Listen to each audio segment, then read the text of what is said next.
Okay, what's up, guys? So I'm multitasking. So about people complaining that we live far away, and then also, the reality of living far away.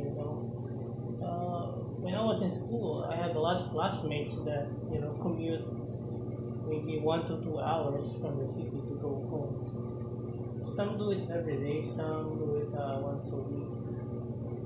There's nothing like your own home, your own family, your own bed. But for us adults, your own home, your own self. For me, at least, I'm single and alone because no luck. Anyway, well, it's hard to find someone these days. Find someone without a kid. Find someone with a kid, you have to bear the expenses of her kid as well. So I'm not rich, and that could be doable. That could be possible. But women these days, even single mothers, want lavish lifestyle, which is annoying. Not happy with eating 3 times a day, sacrificing, living within your own within your means for the meantime, while living within your means, while saving up.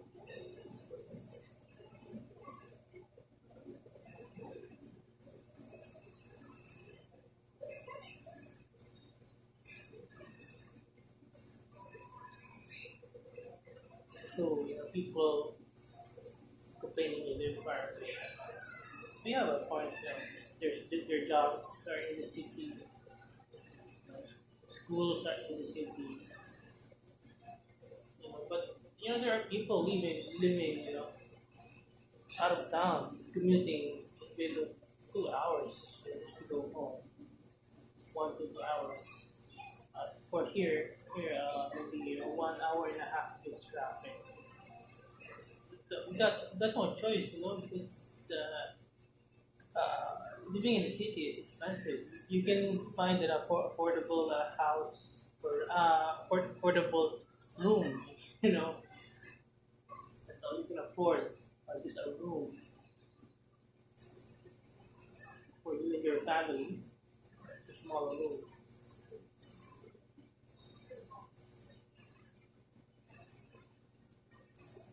So after 10 years, it could have been already this investment. Good, depending on inflation. But I got this for a good deal. So, well, if you just have a bare minimum unit, a bare unit with no improvements, I guess your 10 years worth of renting could have been bought. Could have bought this. That's why rent to own exists. You might be paying interest, but it's your own property. And in the end, after 20 to 30 years, for paying a smaller sum, it could be yours. Smaller sum every month, but interest, but it's doable for some. So that's the only possible way to have affordable housing for some. People have opinions. It's small, it's far away, it's not accessible. I remember going to school. The commute was maybe almost an hour, I guess. I was waiting for the public utility transportation. With traffic, it could take an hour. Back then, we don't complain about time back then that much compared to these days.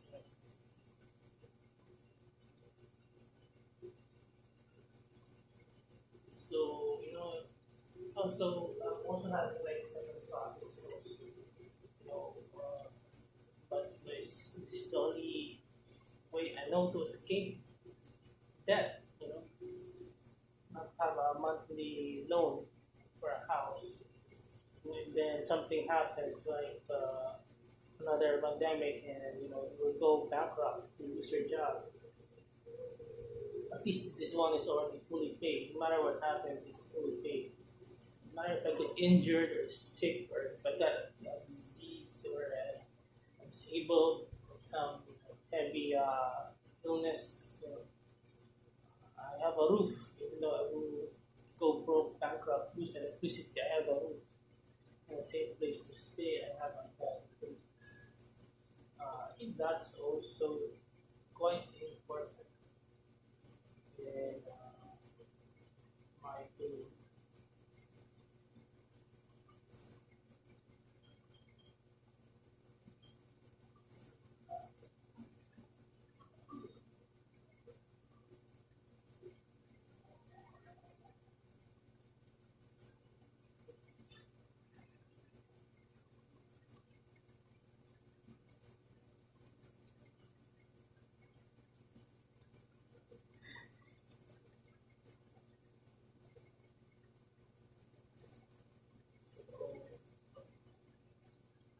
No, you got like get a hold of yourself, and look at the situation of the broader perspective. It's like, can you really afford living in the sea? That's a huge question. If you want, you can, but probably that's gonna mean like what I did the past year, just working like 10 to 15 hours a day just to make ends meet. And it's not even savings. There's not even any savings left. It's insane. Suddenly, my income dwindled, so it's insane. I think that's what the bank likes. Get a loan. There's a lot of hidden bank fees, which is like uh, around 50%, almost 50% your down payment, or even more, more than 50% your down payment. It's insane. It's insane. Buying houses is insane. So I should be strong. I live far away. But if I want to see some people, I can go commute for an hour and a half. But I burned bridges. I burned a lot of bridges. I was stressed, and these people uh, that were close to me were not sensitive to my problem. That I was like uh, living paycheck to paycheck, just trying to afford a decent house uh, for my relationship, for my future family with my single mother ex. She couldn't appreciate the fact that I was working like 10 to 15 hours, 16 hours a day, just to have provide a roof for her, probably her kid. She wants her kid to stay with us. Her kid is still at school in their province for her and for our child, and she couldn't appreciate that.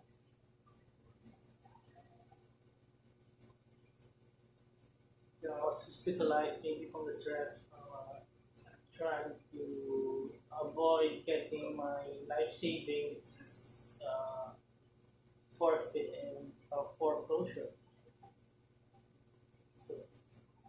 So I had to work 10 to 16 hours a day, and she couldn't appreciate that. I don't even have time to take care of myself or to always clean the house. It was a big house, big for this country standard, up and down, floors to bedroom.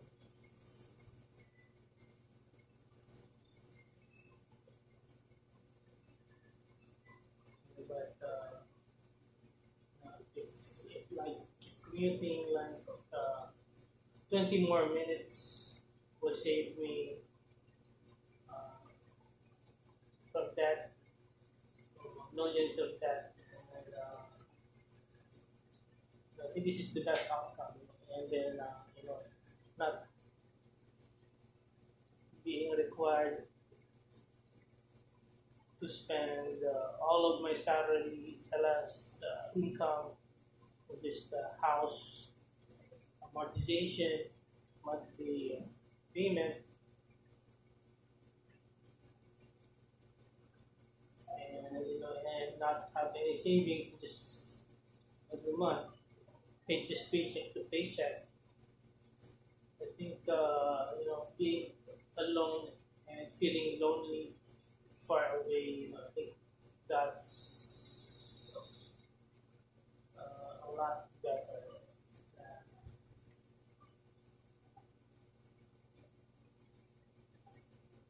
than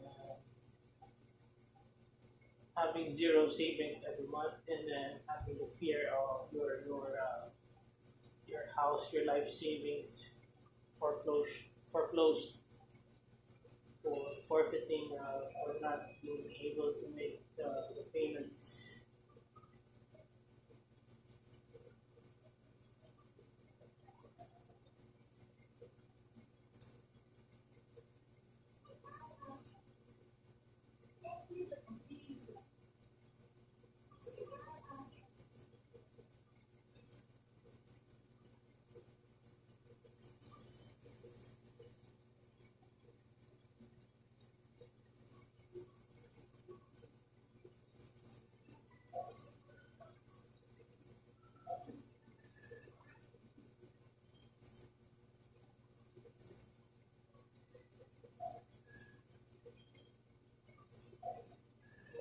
Let people have opinions. They always have opinions. It's mostly small talk.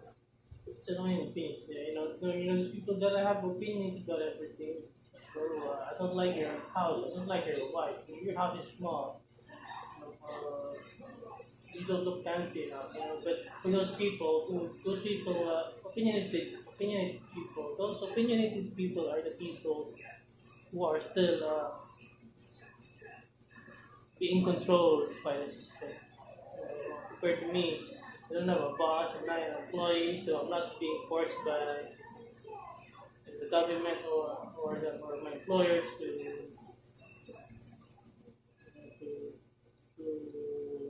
clock in at 9 a.m. or else I'll lose my job. I don't need to force people, I don't need to make a sale, I don't need to sell stuff, force people to buy stuff. I don't need to do that because I'm free, and and the cost is just a lot of loneliness far away. But then again, in a way, then again, almost all the people I know are busy. So even though I live nearby, there's only one dude that was not as busy, but still was busy. Canceling appointments last minute. I'm commuting and they cancel it last minute. So how annoying is that? Yeah, everyone's busy anyway. But at least if you're nearby, there's a lot more chances for socialization, I guess, with your friends, family, if it's nearby. But because commuting late at night is gonna be so hard here, far away from the city, the old city. So that's the thing. But there are workarounds for that. If you went out late at night, just wait to the next day. Wait for the next first trip at dawn. I guess. Why am I think of that? At least I have a place to go home and it's safe. I'm not in debt. That's the important. The most important thing is I'm not in debt.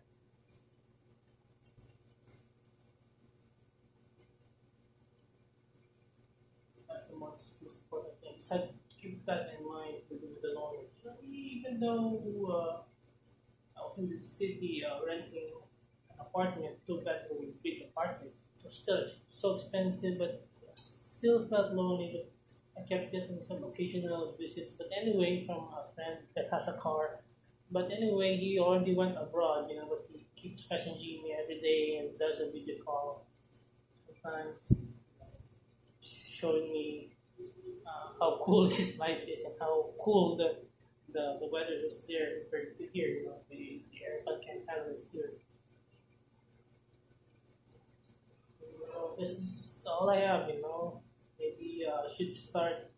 This is all I have. Just blogging, just like my diary, online. That's all I have. I guess. So I don't know. That's life, but maybe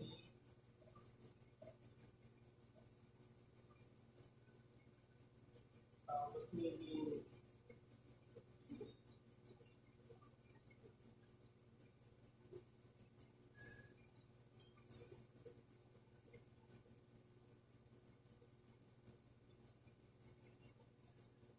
maybe I should start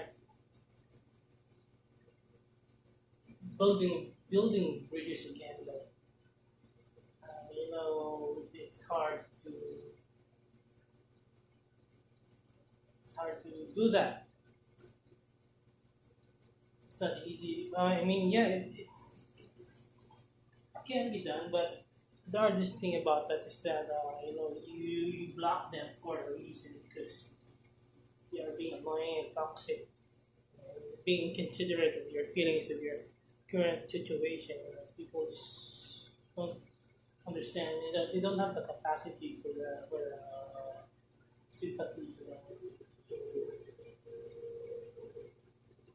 Just not as sympathetic as me, I guess. So they can understand how hard my situation is and not to add more to that, to my suffering, to the situation that I'm suffering with. So they're too selfish and it's just a bunch of opinions. So they're still being toxic about their opinions. When they can just you know, be empathetic with my situation, that I'm living paycheck to paycheck just to have my own house and be independent. But for them, that's they don't have sympathy for that. Instead of having sympathy for what I'm going through. I'm going through hell because I was in a lot of turmoil and stress. Of going not going bankrupt, but losing my life savings and going through a possible foreclosure while living paycheck to paycheck. And I don't want to keep borrowing money from people. I don't want to do that. So I guess it's annoying. I have to think of like saving up again, working hard and saving up again, and then buying a house closer to the city again. And then I'm not sure if that's the best thing to do in the future because what if I bought a house again in this city, spend so much money, but then everyone's busy trying to make money anyway. They won't have time for you unless it will make make the money, or everyone's busy forcing their opinions onto someone else and arguing about opinions. So you won't have the time to hang out anyway. They're busy with their obligations, their jobs. So the jobs.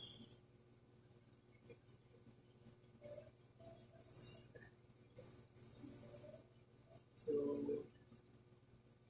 I mean, what's the point? I have like family members who live far away. Just almost more or less the same. Just like 14 kilometers away from the old city. I'm 14 kilometers away from the old city, but I have family that we go their house, before it's like 11 kilometers only. But it's a little different. It's still far away based on today's standard, But I never heard anybody complain about how far their house is. Nobody. Um, we kept going there when there's a fiesta, when there's an occasion, there's a birthday. We eat good food, We drink, we hang out, we party. We travel there for maybe 30 to 45 minutes for commute. So I also live like maybe 9 kilometers from the old city, so nobody complains about that. And it's like 3 more kilometers, and then the house of my cousins there. That it's like 11 kilometers from the old city. But it's the old city because the old jobs are there, and people are still stuck in the past. So that's why.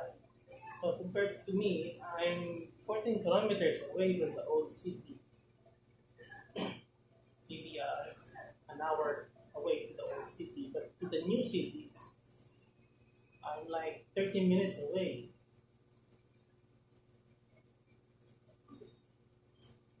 So how's that? So this city is evolving. It's slowly expanding. So it's expanding.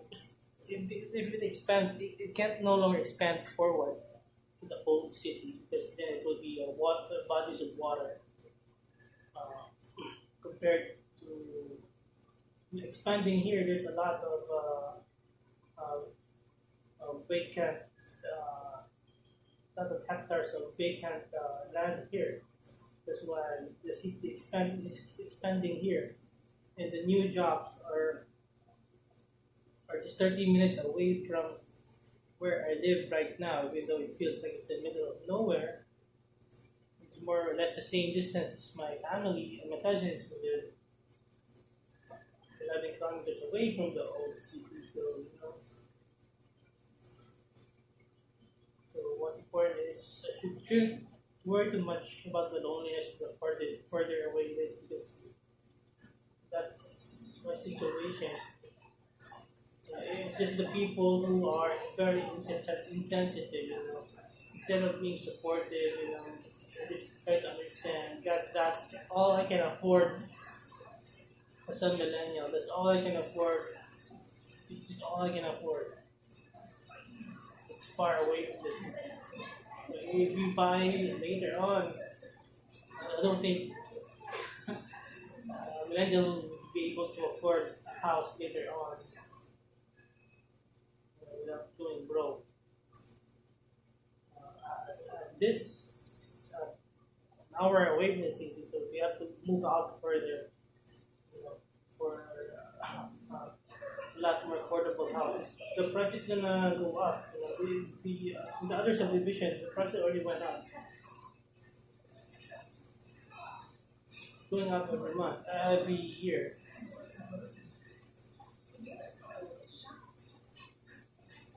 So we can't be supported. Well, it's far away, school. So, but that's maybe for the child. And anyway, there's nearby elementary schools here, like 30 minutes away. It's not a problem. High school also 30 minutes away. College, so if the children living here, teenagers living here, it's a sacrifice we must make. We must make to commute far away because life is just hard. It's expensive. Housing is expensive. So